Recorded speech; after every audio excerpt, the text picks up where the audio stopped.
Shalom and welcome to Jerusalem Studio. Earlier this week, President Donald Trump remarked that he hopes to soon have good news on the results of talks between the American and Iranian delegations who have been negotiating a new agreement to curtail Iran's nuclear program.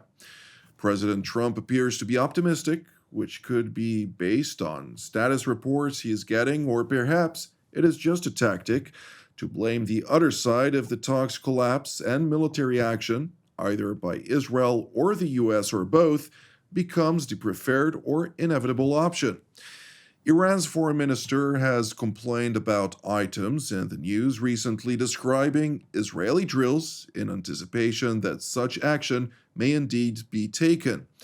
Are we now closer to striking a deal, or maybe to dealing a strike? Joining us to analyze this all the way from New York is Dr. Olli Heinonen, who formerly served as Deputy Director General for the International Atomic Energy Agency, currently a Distinguished Fellow at Stimson Center in Washington, D.C. It's good to see you, Olli. Thank you for having me. It's always a pleasure indeed. Also joining us from the other coast in the United States, namely the Pacific side of the equation, is no other than Professor Russell Berman, who formerly served as a senior advisor at the U.S. Policy Planning Staff, currently the director of the Middle East and Islamic World Working Group at the Hoover Institution at Stanford University. It's great to have you with us, Russell. Good to see you, Jonathan. Happy to be speaking from the better coast. It's all a matter of perspective, sir. But indeed, it's always a pleasure to have you as well. And with us here in the studio in Jerusalem is no other than Colonel in Reserve, Ben Shalom, who is sitting in today for Mr. Amir Oren, of course, but nonetheless a cross-cultural strategist and a longtime friend of TV7. It's a pleasure to have you. Thank you. Shalom. Well, Colonel, negotiations, a diplomatic discourse is being utilized currently to try and achieve a type of a negotiated solution to Iran's continued application of its nuclear program at levels that are far beyond the levels required for a civilian program. Nonetheless, the Iranians continue to claim that all that they are doing is peaceful in nature. Naturally, data collected and intelligence have indicated to the contrary. But nonetheless, we always prefer to avoid a kinetic strike when possible. Where are we at this point in time? Well, the context here is fascinating because we're nearing the 10-year anniversary for the JCPOA, the Joint Comprehensive Plan of Action. That was a deal that, at least from Israeli leadership perspective, was a bad deal. And Prime Minister of Israel pushed the U.S. administration to break away from that deal. And then President Trump in 2018 pulled out of that deal. And here we find the same president in the second term pushing for another new revitalized deal. Now, any deal is a compromise. So whenever you're going to have a deal, you're going to have people saying, why did you give in this? Why did you give them that? But there will be compromises. So the big question here, does Trump envision a deal that's going to be so much better than the previous one? Or is it going to be more of the same when he hits reality? For Israel, this is an existential issue. Thankfully, the U.S. is on board with us 100% that Iran cannot acquire a nuclear weapon. Each side has very strong cards. The Iranians' interest is to break away from the crippling sanctions. The U.S. has a formidable, or had until recently, a formidable force threatening a strike. So all this context is to where we are now. Moving forward, I wouldn't attach to Trump's optimism any realism today, and we'll see what happens, as he says. Well, with regard to President Trump, I don't think he is somebody who likes to be told what to do. I think that Prime Minister Netanyahu in his previous term managed to grant him the merit and the pros and cons for the Joint Comprehensive Plan of Action that was not comprehensive in all intents and purposes. But nonetheless, President Trump did pull away from that deal, and in my opinion, justifiably so. But there are various schools of thought to this. Professor Berman, I'd like to ask you specifically, since the Trump team that is negotiating with the Iranians at this point in time is quite tight-lipped about the contents or details of the negotiations, all the while the discourse that occurred in the previous round, namely the fifth round of talks between the U.S. and Iranians, was quite interesting, where prior to the Omani-led or Omani-mediated talks between the Americans and the Iranians. There was a meeting between U.S. Special Envoy Steve Witkoff, the chief of Mossad, David Barnea, and the Israeli Minister of Strategic Affairs. It was a lot longer than initial expected. Then Witkoff traveled subsequently to have the discussions with the Iranians, who were waiting, according to a couple of reports, quite for a long period of time. And the meeting ended abruptly before it was supposed to expire, indicating some sort of maybe disagreement between the two sides, but nonetheless, President Trump wanted to convey business as usual. Make some sense to us in all of that. Well, as you said, the delegation has been tight-lipped and they have not been leaking secret information to me. So all I can do is try to read and evaluate the various reports. President Trump is clearly someone who is disinclined to use military force, although he wants to negotiate from a position of strength. He's a businessman at heart, and therefore I take his optimism to be part of his character. He thinks deals can be cut. The question is, what's the nature of the deal? If he comes up with a deal that is effectively the JCPOA with lipstick, it's going to be a political defeat for him. He's too smart to go down that road. The kind of deal that I believe he's going to try to get will be one that eliminates Iranian enrichment capacity. Of course, eliminating nuclear weaponization capacity, but the enrichment, I think, is the key issue, and that is where the Iranians are balking. They see enrichment and nuclear as their moonshot. They want to achieve nuclear status. They look to what happened to other countries that have given up nuclear capacity, and the consequences for Libya and Ukraine have not been pretty. So it's going to be hard to cut this deal. Absolutely right that a deal would mean some compromise. The compromise would mean that sanctions would be lifted if the Iranians make the smart decision and give up on enrichment. I think the Iranian position ought to be, I hope they're listening carefully, to cut the deal and keep their regime in place. Trump is not interested in regime change, but he's interested in eliminating the threat of nuclear weapons. Indeed. Well, Dr. Heinonen, I'd like to hear your take on the current state of Iran's nuclear advancement, if I may call it that, since they continue to enrich at 60% purity levels, which is not very far from leaping to a 90%, which would then have the capacity to produce a whole number of nuclear payloads. Within that context, the bombs that were dropped on Hiroshima and Nagasaki were, for the most part, 60%, with some additional elements of 80% enriched uranium.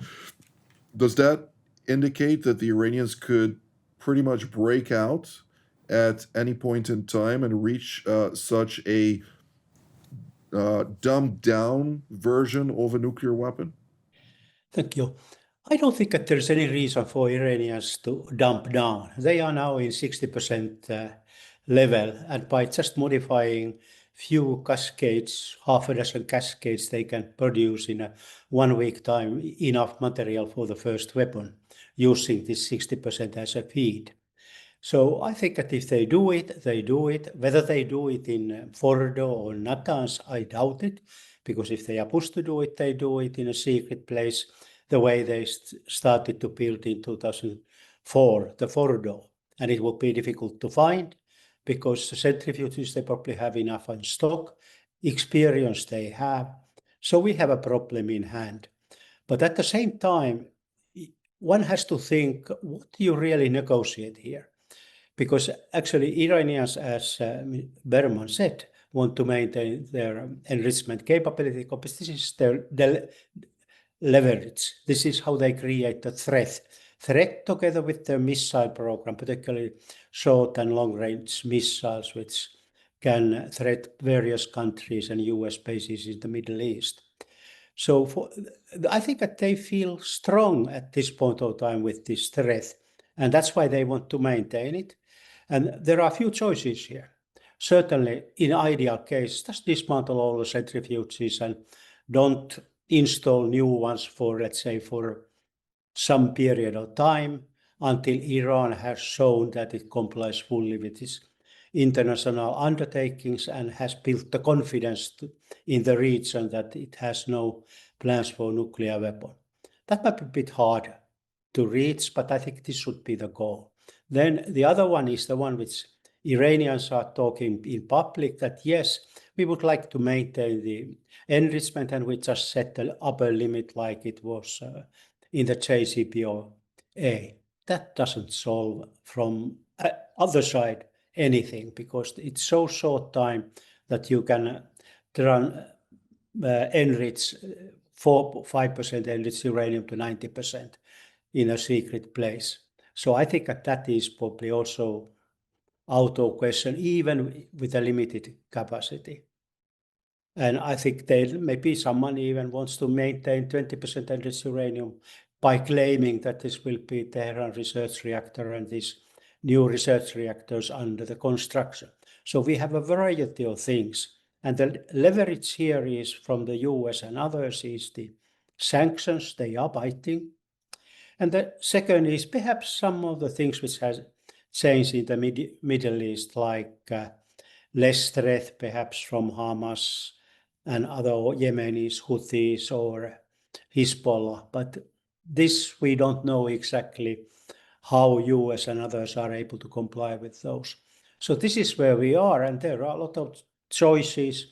We don't know what is talked in the negotiating room, but I think it's a huge mistake if the missile capability somehow is left out of the deal.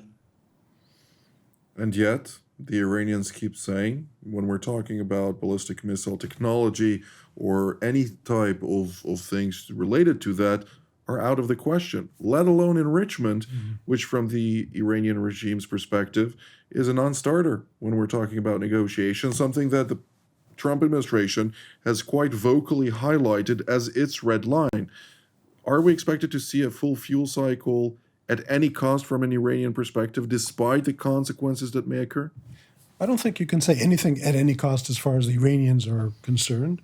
I think they have good cards to play, by the way, even though the United States has the military strike card, and I think the Iranians believe it. Still, Iran knows very well that Trump does not want an all-out war in the Middle East because the consequences would be very severe. But is this an all-out war? Because... absolutely. I think if there's a strike on Iran, you will see Iran retaliate, of course, towards Israel, U.S. assets, and other allies in the region that Iran said very clearly. Several countries.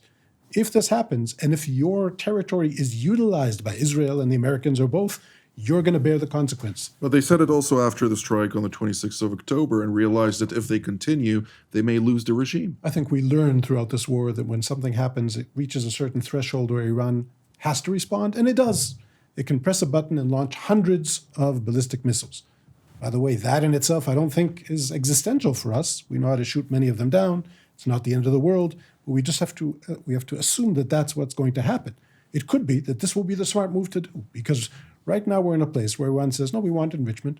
All the other assets are out of the question, and that was the main problem that Israel had back then.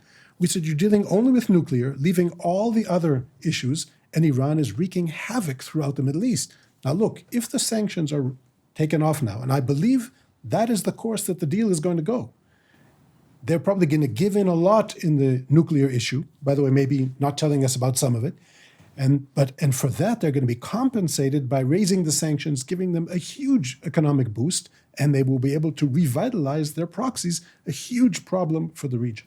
The last time around, President Trump, of course, was unwilling to reach a compromise with regard to the stringent demands that he made, particularly on the Joint Comprehensive Plan of Action. Once he withdrew, he demanded a new deal.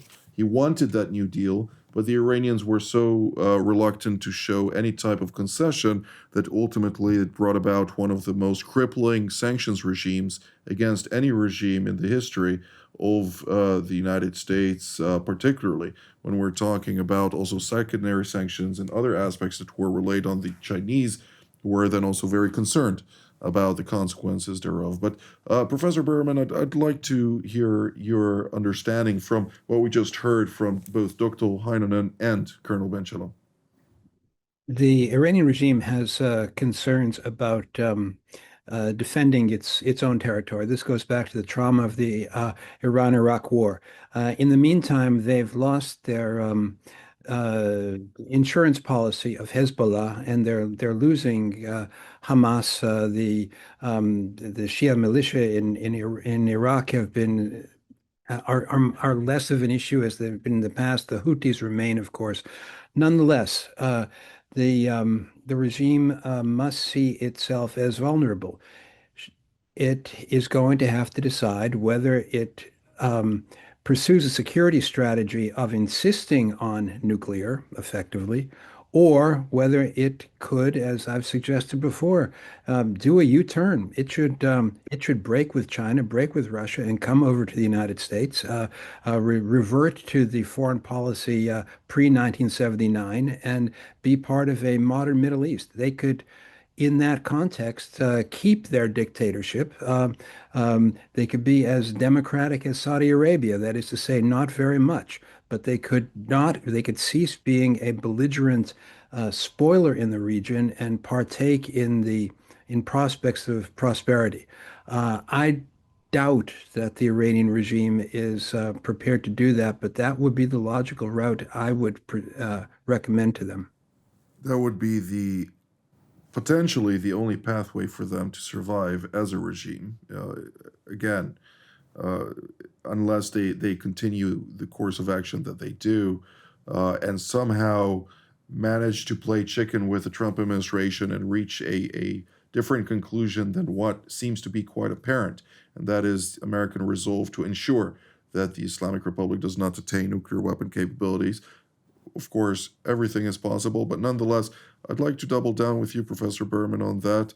When we're looking at the Trump administration's wariness of regime change, does that mean that no contingencies exist with regard to the day after a fall of the Ayatollah regime? Or is that something that the Trump administration is prepared, or at least preparing for, in the event that something like that happens? I have no indication that the Trump administration is preparing for a day after the regime in Tehran. I think it's important to listen to the president's speech in Saudi Arabia. He is not interested in nation building. Now, it may be the case that nation building is an objective necessity at times in world history, but I don't see this as on the top of President Trump's agenda. He wants to solve the Iranian threat. He does not want to solve the Iranian regime. We may not like that. Human rights advocates surely wouldn't like that. Feminists ought not to like that. But those I don't see as his concerns at this moment. But you also have to keep in mind that I don't know if he's playing, as they say, three-dimensional chess, but he's playing many chess games at the same time. There's the budget bill in Washington. There's the tariff war. There's the confrontation with universities, and there's the Middle East. I do think he wants to solve this. I hope that he won't reach for an insufficient deal. That is, as I said before, JCPOA with lipstick. Dr. Heinonen, your characterization of the capacity of Iran to produce enough fissile material in a secret location, not necessarily in Natanz or Fordow, and by doing so within a week's time to attain enough fissile material or at purity levels for at least one nuclear payload, is quite alarming. And the question is, at this point in time, is the problem that you're referring to, which is a real problem, an inevitable discourse unless something is done about it? Well, this is really a risk assessment. We see that they are building. We know that they have certain capabilities which we fully don't understand what they are, and therefore we don't know which might be their timelines in terms of getting a nuclear weapon and to have a delivery system in place. That's the fact. Then there are some other aspects as well. People like to talk about regime change. Or you can start, maybe even change starts, but it doesn't end up the way people want it. That's also a possibility, and it could be much more militant if it gets interrupted in the process. And what I see here happening, Iran is really playing time. They are not in a hurry to have these talks every week. 2 weeks interval is also reasonable. And I think that from their perspective, they see that this puts particularly pressure on the Trump administration, which said that we can solve everything very quickly and come with a new beautiful deal. And it doesn't happen at this point of time. So I think that this is the card which Iran is playing. They can handle their own people.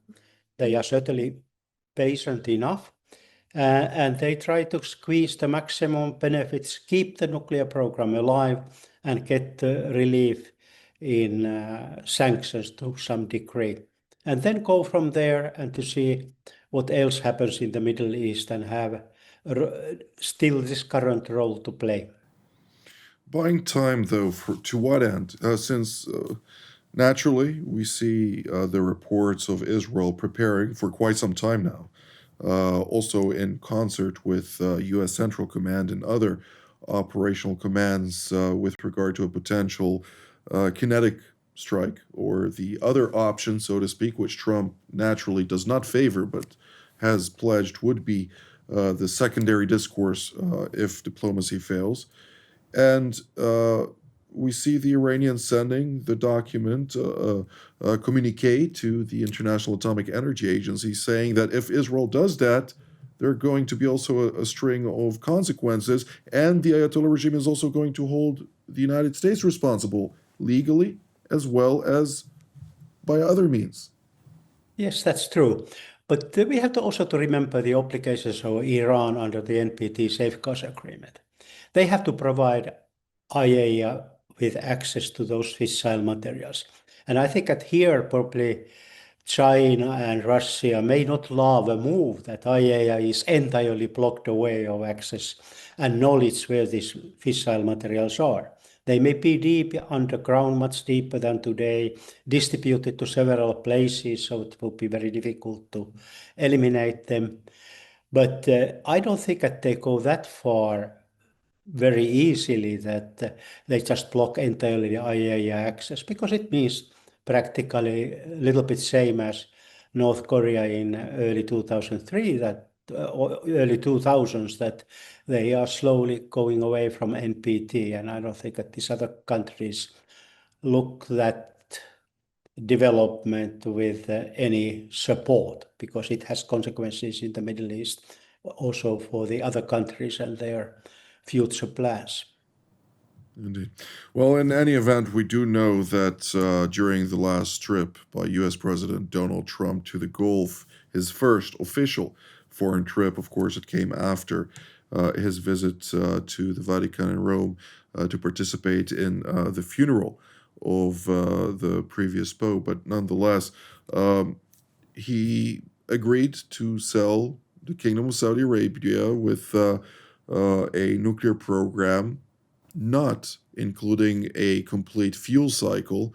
And that is something that, of course, indicates that they need to maintain that zero enrichment, because if not, the Saudis will come and say, you're willing to give to the enemies, but not to your friends. So what is happening there? So it's also a question mark that we have to have.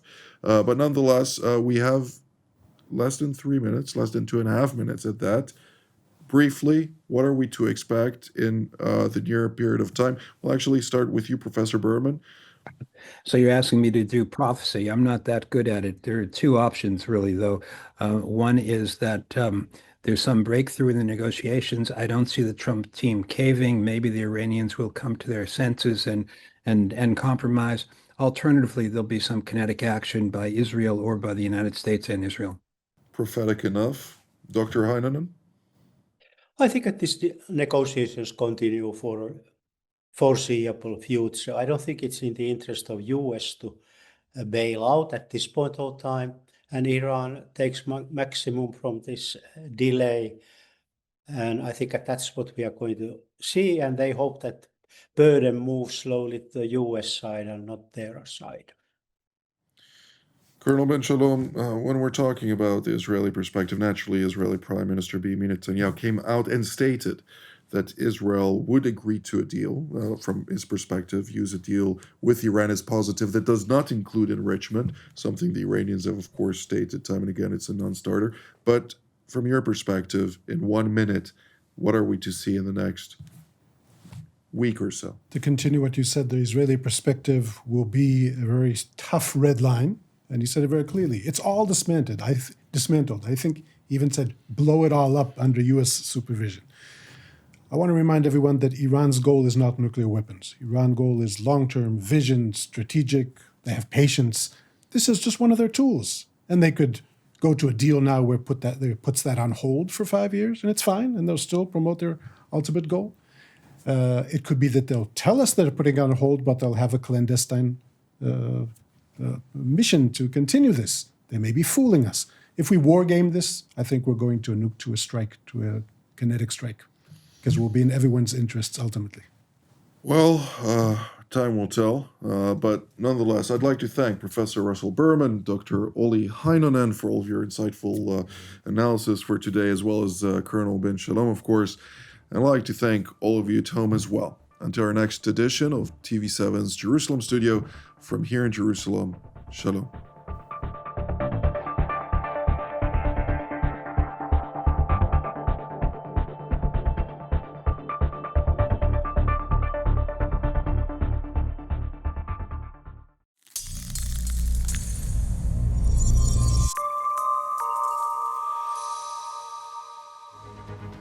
Shalom, I'm Danny Ayalon, former Israeli ambassador to the United States, former deputy foreign minister and member of Knesset. Today, I'm very privileged to be hosting TV7's Middle East Review and also being a panelist of the various shows of TV7, which I find the most enlightening, most educating if you really want to understand the world, the global scene as well as the regional scene of the Middle East. It is worthwhile to watch TV7.